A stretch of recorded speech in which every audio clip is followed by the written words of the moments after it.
Napindot ko. Ayan guys, meron mga prutas dito na tinitinda. Pwede ka rin mamili rito. Meron dito mangga.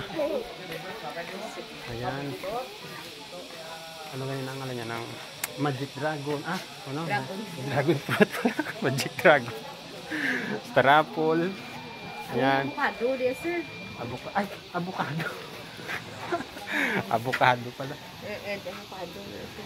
Carrots, talong, ayan, mayroon mga product dito sa Bukhari. Pwede kang pumunta rito at bumili kung gusto mo. Pag uwi mo ng bahay, dalhin nyo. Ayan. Ayan, meron pa dito eh. Ayan, ano doon na mali nga ang pagka-vlog. Ano yan? Ano yan? Kilala niyan? Ano ba yan? Nakalimutan ko eh. Dito sa gilid yan guys, ano, ang kalsada nila. Ayan. Mahaba pa yan. Hanggang doon yan sa dulo. Yan guys, maglakad-lakad muna tayo. May ito pupuntahan doong simbahan nila. Tingnan natin yung tsura ng simbahan nila doon.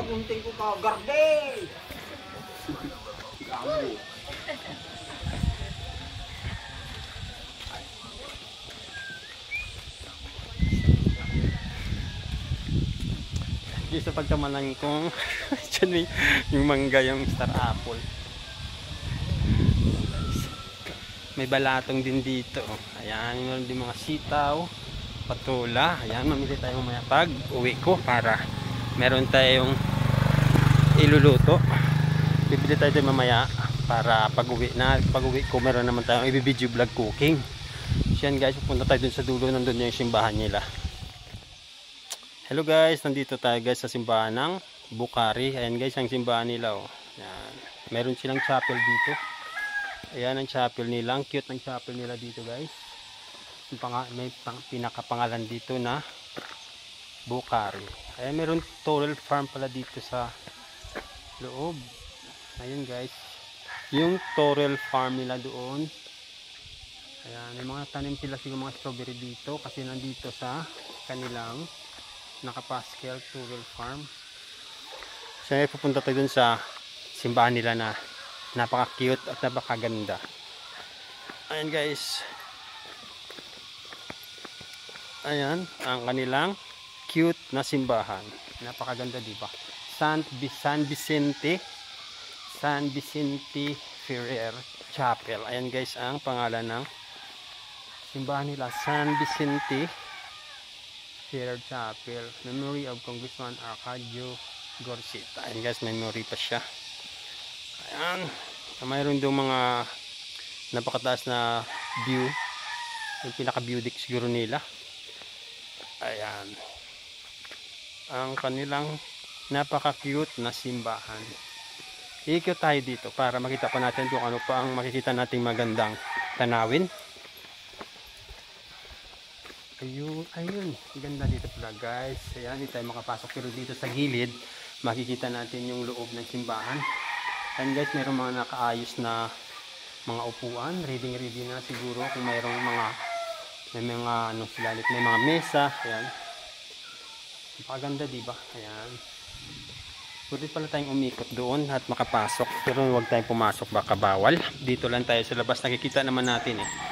Ayan ang simbahan nila, napakaganda. May mga bulaklak guys sa gitna. Ayan, lapit natin para makita nyo. Ayan, may mga simbahan sa gitna, may mga bulaklak pala guys, kulay puti pero hindi yata siya original. Ayan, meron silang santo dito. Ito si Santo Pio. Ayan ang pinaka santo nila rito, si Saint Pio eh. Ayan, nakapangalan Saint Pio. Sa kabila naman yung kanilang ano ba yung santo doon, hindi ko kilala yan kung sino yung santo yan. Ayan. So guys, baba tayo rito. Mayroon pa ako nakikitang parang may magandang view pa doon eh. Punta tayo doon.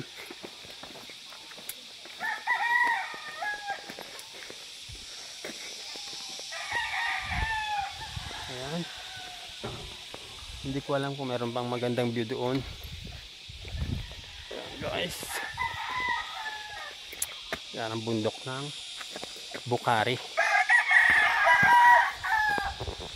Yan guys, nakapunta na tayo sa simbahan ng Bukhari. Napaka-cute at napakaganda. Punta kayo tayo doon sa Turtle Farm. Kung anong mga prutas doon, puntahan natin guys ha. Try natin kung anong mga mas maganda yung makita natin ng personal yung mga prutas nila doon. Tingnan natin. Okay, patayin muna natin guys. Hello guys, papasok tayo sa simbahan. Ayan, simbahan ng Bukhari, mayroong kasal yata dito, may pinayagan tayo. Ayan. Ito yung loob ng Bukhari. Ano nga simbahan ng Bukhari, napakaganda guys. May kasali karon, may kasal. Ano nga kwan, sir? Vlog mo? Sa Facebook Arturo lang, Arturo Oval. Video lang. Ayan. Oo. Okay mo na lang kanya. Dapat ako yung sa vlog mo, sir, na nakilala pa ako. Parang nagwapa man ako bala. Yeah. Ayan.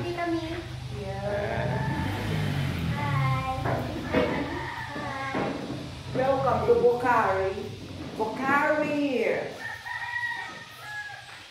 Yan guys, hanggang dito tayo. Nakapasok tayo sa loob ng simbahan. Lalabas na tayo ng simbahan dito. Thank you Thank you so much! Buti pinayagan tayo pumasok. Kasi mayroong kasal dyan mamaya. So lalabas na tayo. Ayan, pag nasa malayo yan guys, ang itsura ng simbahan nila. Yung nakatisa, yung pader nila sa bungad, nakatisa. Magandang tingnan pag nasa labas ka. Yan. Yan nasa pagmalayo na. Yan ang itsura niya. Okay.